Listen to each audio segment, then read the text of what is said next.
Amma ba'd, mes chers frères et sœurs, beaucoup de personnes se posent la question, j'ai de l'argent, mais comment le dépenser? Avoir de l'argent, c'est une chose, le dépenser, c'en est une autre.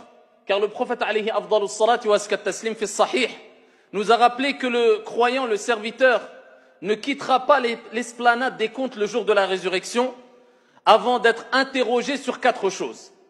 Et parmi ces 4 interrogations qui seront posées à tout serviteur, à tout croyant, à toute personne au jour de la résurrection, le jour des comptes, il y a la question suivante, ton argent. Où tu l'as acquis et où l'as-tu dépensé? Donc c'est 2 choses différentes. Première des choses, il faut s'assurer d'acquérir son argent de manière licite. C'est la moindre des choses, car le prophète alayhi salatu wassalam nous dit que Allah tabaraka wa ta'ala tayyibun la yaqbalu illa tayyiba. Allah est bon et il n'accepte que ce qui est bon. Donc ce que tu vas dépenser, eh bien si tu veux le dépenser en vue de satisfaire ton Seigneur tabaraka wa ta'ala, tu te dois de t'assurer que cet argent est pur et bon. Sinon Allah jalla wa ala n'a que faire de ton action, de ton aumône, de ta dépense.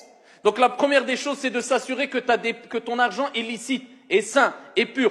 Il n'a pas été acquis à travers al-ghash, man ghashana falaysa minna, à travers la tricherie, à travers la corruption, à travers la tromperie, à travers le vol, à travers la malhonnêteté, à travers le fait d'avoir caché des défauts lors d'une vente, à travers le fait d'avoir acquis cet argent en vendant des choses illicites. À ce moment-là, si tu as respecté cette première condition, c'est-à-dire d'avoir de l'argent licite que tu as gagné à travers la sueur de ton front, sans voler l'argent à qui que ce soit et sans t'accaparer d'un bien qui ne t'appartient pas, tu passes à la deuxième étape. Comment dépenser cet argent? Eh bien, sache, Abdallah, que l'argent qu'il y a entre tes mains, c'est un test, c'est une épreuve de la part de ton Seigneur tabaraka wa ta'ala. Pourquoi? Parce que Dieu te le rappelle à travers le fait qu'il te donne et qu'il le reprend. Le plus riche des riches parmi les êtres humains devra mourir. Donc il a eu cet argent, il repartira sans un seul billet dans sa tombe. Il devra laisser cet argent. Preuve en est que c'est un test. Dieu te le donne et Dieu te le reprendra. Tu l'as entre les mains aujourd'hui, demain tu ne l'auras pas. Même si tu es riche, que tu sois croyant ou non, dans tous les cas tu devras mourir et tu rapporteras pas ou emporteras pas des billets avec toi dans la tombe. Et même si tu le faisais, Abdallah, il suffirait de quelques jours ou quelques mois, eh bien, pour que ces billets se désintègrent avec la terre, comme ton corps. Al-mal, malullah, l'argent, c'est l'argent de Dieu. Et c'est pour ça qu'à plusieurs reprises, Allah Jalla wa Ala dit dans le Coran, wa anfiqu mimma razaqnakum. Et dépensez de ce que nous vous avons octroyé, ce que nous vous avons donné. Donc l'argent que tu as entre les mains, du moins en tant que croyant, nous avons cette croyance, nous reconnaissons que c'est l'argent, c'est un bienfait, eh bien, venant de notre Seigneur. Et à travers ce bienfait, Dieu nous éprouve, voir est-ce que tu vas lui obéir ou pas. Est-ce que tu vas utiliser cet argent d'une bonne manière ou pas. Est-ce que tu vas le dépenser pour satisfaire ton Seigneur tabaraka wa ta'ala ou pas, sachant que dans le hadith rapporté par Al-Bukhari ou Muslim, le prophète alayhi salatu wassalam nous dit, il n'y a pas un jour sans qu'Allah jalla wa ala envoie malakan, 2 anges, tous les jours. Allah envoie 2 anges et ils invoquent en ta faveur ou contre toi. Et ils disent en la faveur ou pour celui qui a dépensé dans cette journée-là. Ce n'est pas une fois par mois. Ce n'est pas une fois par an. Et là, je ne parle pas de l'impôt obligatoire dans l'islam, az-zakah, qui est obligatoire, l'aumône légale, qui est de 2,5%, qui doit être retiré de ta somme amassée tout au long de l'année, à partir du moment où tu as franchi le nisab, le seuil minimum imposable, qui correspond à 85 grammes d'or, et pour d'autres, on pris comme référence l'argent. Je ne parle pas de cet impôt obligatoire. Je parle des œuvres surérogatoires et entre autres, des aumônes surérogatoires. Chaque jour, Allah envoie 2 anges. Et il y en a un qui dit, Ya Allah, il fait dua, malak, yad'u lak. Il invoque pour toi, pas contre toi. Il dit, Ya Allah, accorde à toute personne ou à celui qui a dépensé une récompense ou une compensation. Khalafan. Et un autre dit, Ya Allah, accorde la ruine ou la faillite à celui qui n'a pas dépensé, qui a retenu, qui a été avare. Donc, si tu veux faire partie des gens qui recevront l'invocation, non seulement la satisfaction de Dieu, et la réussite de leur examen, tu as réussi ton examen, Dieu t'a donné de l'argent entre les mains, il te teste, qu'est-ce que tu vas faire avec? Tu vas être dépassé ou pas? Parce que c'est naturel, tout le monde aime l'argent. Quelqu'un dit, moi j'aime pas l'argent, kadhab, c'est un menteur. Al-mal ou al-banoun, zinatul hayati dunya. Les biens comme l'argent, eh bien, Dieu rappelle dans le Coran que c'est quelque chose que Dieu a enjolivé pour les gens. Wal-baqiyatu salihatu khayrun inda rabbik. Et Allah rappelle que les œuvres salutaires, ce qu'ils perdurent, sont meilleurs auprès de ton Seigneur Tabaraka wa Ta'ala. Donc Dieu te teste. Donc ici, chaque jour, tu es testé. Donc est-ce que tu vas satisfaire ton Seigneur Tabaraka wa Ta'ala et est-ce que tu vas recevoir l'invocation de l'ange qui dit « Oh Allah, donne-lui une compensation » ou est-ce que tu vas faire partie des autres personnes dont les anges vont dire « Ya Allah, accorde-lui la faillite ou la ruine à celui qui a retenu » Alors la situation se complique là. Parce que quelqu'un va nous dire, ça veut dire que chaque jour je dois donner de l'argent. Mais je n'ai pas d'argent. Le prophète alayhi salam.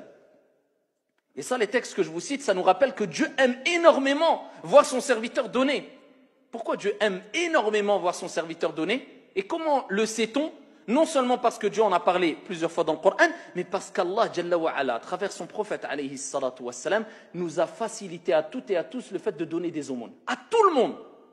Il n'y a pas une personne dans cette salle-là aujourd'hui qui n'a pas donné une aumône aujourd'hui. Il n'y a pas une personne d'entre vous qui n'a pas donné une sadaqa aujourd'hui. Vous voulez la preuve, vous allez la voir. Donc ici on voit à travers les textes que je vous cite qu'Allah facilite énormément aux musulmans croyants le fait de donner. Parce qu'Allah aime voir ses serviteurs donner, c'est un cadeau divin. Et c'est la preuve que le fait de donner a une grande place dans la vie du croyant et du musulman tous les jours. Le croyant doit s'efforcer de donner. Le prophète, il dit, alayhi salatu wassalam, ittaqun nar, walau bishiqqi tamra. Craignez le feu de l'enfer, ne serait-ce qu'avec un morceau de date. Ça a quelle valeur une date? C'est pas une date. Un morceau de date, tu le donnes fils sabilillah, ça il t'a donné, tu t'es prémuni quelque part du feu de l'enfer et tu as donné une aumône. Plus que cela.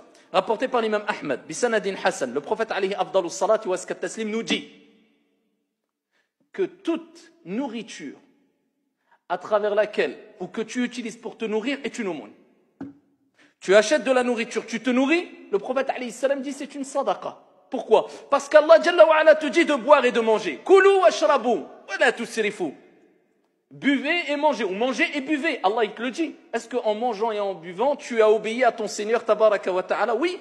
Donc tu es dans l'obéissance de Dieu à partir du moment où tu t'es nourri de choses licites, bien sûr. Parce qu'Allah est bon, il n'accepte que ce qui est bon. Et le prophète alayhi salam a rappelé que le voyageur qui a voyagé longuement et qui a les cheveux hirsutes et fatigué, couverts de poussière, lève ses mains vers le ciel. Ya Rab, oh mon Seigneur, alors que wa mashrabuhu haram, wa malbasuhu haram, alors que sa nourriture est haram, sa boisson est haram, ses vêtements sont haram, sont illicites. Comment Allah Jalla wa ala acceptera son invocation? On parle de celui qui s'est nourri avec lui-même. Tu te nourris toi-même. Si tu t'es nourri avec de l'argent licite, pour renforcer ton corps, pour faire du bien autour de toi et satisfaire ton Seigneur, tu as donné une aumône. Allah t'a facilité, alhamdulillah. Le prophète alayhi salam dans le même hadith, il dit, et ce que tu as donné à manger à tes enfants, c'est une aumône, sadaqa. Donc quand tu fais les courses et que tu vois à la caisse 200 ou 300 euros et que ton cœur veut s'arrêter, mets l'attention fils sabilillah. Dis-toi dans la tête, c'est fils sabilillah. J'en serai récompensé. C'est comme si tu les donnais fils sabilillah azza wa jal. Le prophète alayhi salam, il dit, et de même, ce que tu donnes à ton épouse, c'est une aumône.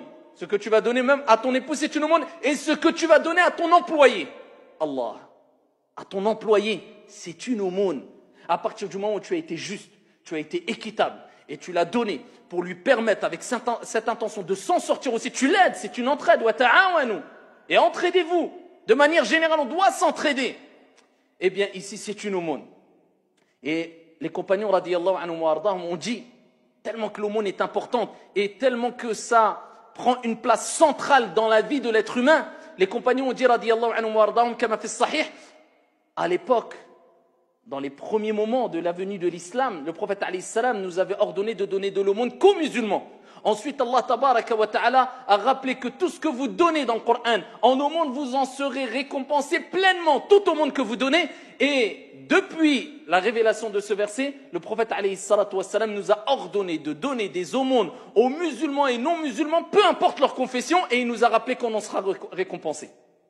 Ça c'est l'islam, rapporté par At-Tabarani. Le prophète alayhi afdalus salati wa askat taslima ayyuhal musalloun. Il nous rappelle à travers un hadith qudusi ce que notre Seigneur nous a dit concernant le monde. Quand Allah Jalla wa ala dit, le hadith est rapporté par Al-Bukhari, Ya ibn Adam, ô fils d'Adam, Allah nous interpelle. Anfiq, c'est un